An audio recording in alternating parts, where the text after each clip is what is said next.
Foi verdadeiramente dito que não havia caminho no jardim do Éden.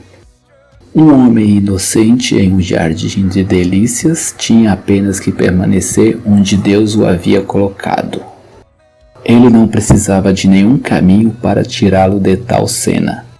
Então, novamente, não haverá caminho no céu. Um homem santo em uma cena perfeita não terá desejo de deixá-la.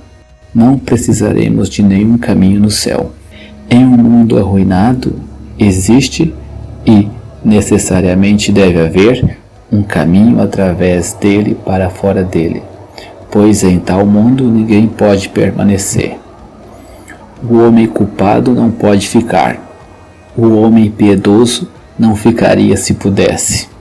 Dos portões do Éden, o homem se tornou um vagabundo, andarilho, em um mundo decaído. Um pecador que, desde o momento em que entra no mundo, trilha um caminho que leva para fora do mundo pela morte, o caminho da morte. Para o crente, entretanto, existe outro caminho, o caminho da vida. Caminho que ave nenhuma conhece e que os olhos do abutre não viram, os filhotes do leão não o pisaram, nem o feroz leão passou por ele. Jó capítulo 28, versos 7 e 8. Está além do alcance da visão mais aguçada da natureza e da maior força da natureza. O espírito do homem nunca o descobriu e o poderio do homem nunca o pisará. Como o caminho da morte, ele passa por um mundo de tristeza, sim, pelo vale da sombra da morte, mas, ao contrário do caminho da morte, leva à presença do Senhor, onde há plenitude de alegria e prazeres para sempre. Este caminho, que nunca poderia ser descoberto pela natureza, foi revelado pela graça e trilhado em perfeição por um homem perfeito, o homem Cristo Jesus. Houve um aqui a quem, em razão de sua perfeição intrínseca, o caminho da vida pôde ser revelado. O Senhor Jesus pôde dizer: Tu me mostrarás o caminho da vida. E cada passo desse caminho ele trilhou com perfeição e alcançou a meta à destra de Deus.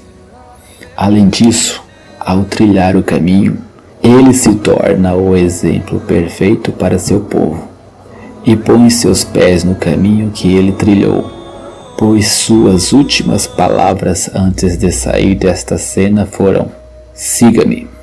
De fato, podemos trilhar este caminho com passos vacilantes e muitos tropeços, mas, como nosso padrão e para nosso encorajamento, Cristo nos precedeu no caminho. O próprio Senhor foi antes. Ele marcou o caminho que trilhamos. E tão certo quanto o amor que admiramos, não temos nada a desconfiar nem a temer. É este caminho que é tão abençoadamente traçado para nós no Salmo 16. Vendo o caminho trilhado por Cristo na perfeição, não podemos deixar de admirá-lo, e o que admiramos, imitamos. Antes de buscarmos traçar a bem-aventurança desse caminho, perguntemos: qual é a vida a qual o Senhor se refere quando fala do caminho da vida?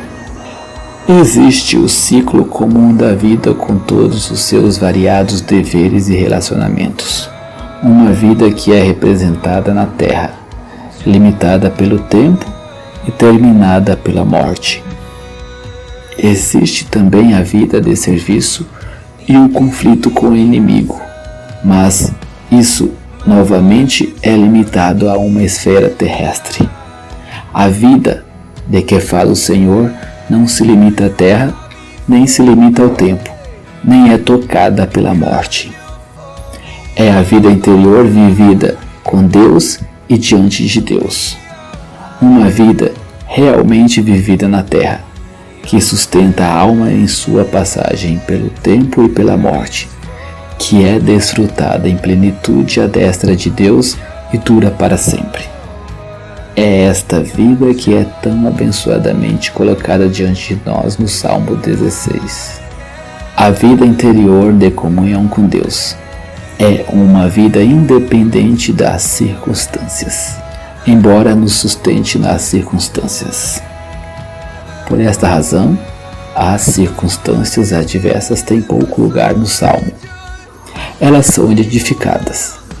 Por um mundo sem Deus, a morte e o túmulo são mencionados, mas apenas como o pano de fundo escuro de uma vida que pode ser vivida intocada pelo mal em um mundo do mal. Quem poderia superestimar a bem-aventurança de tal vida? Como alguém disse, este relacionamento vivo com Deus lança uma luz, um halo sobre tudo. Ilumina a alma com uma consciência tão direta da bênção divina que nada é igual, exceto a plena realização disso na presença de Deus. Um homem com Deus, desfrutando-o em uma natureza capaz de fazê-lo com todo o resultado necessário, onde será cumprido sem nuvens. Um homem como Cristo estava neste mundo com Deus. É a alegria mais perfeita possível, exceto o cumprimento eterno de tudo que é conhecido e sentido nela. Como isso é verdade, e, no entanto, com que facilidade podemos negligenciar essa vida interior? Com a certeza de nossa posição perante Deus, podemos ser cuidadosos para que a vida exterior seja correta perante os homens e manter a atividade no serviço, embora pouco exercitados quanto à vida interior perante Deus. No entanto, devemos lembrar que o andar correto diante dos homens, assim como o verdadeiro serviço a Cristo, é o resultado da vida diante de Deus. Com essas observações introdutórias, passaremos a considerar essa vida interior conforme apresentada em Cristo. 2 vezes no Novo Testamento, o Salmo é aplicado a Cristo. O apóstolo Pedro cita os versículos 8 a 11 para provar a ressurreição de Cristo, Atos capítulo 2, verso 25 ao 28. E o escritor da Epístola aos Hebreus aplica o princípio do primeiro versículo, se não o cita diretamente, para provar a participação de Cristo na natureza humana. Veja Hebreus capítulo 2, verso 13. Assim, temos a garantia da Escritura para aplicar o Salmo a Cristo pessoalmente.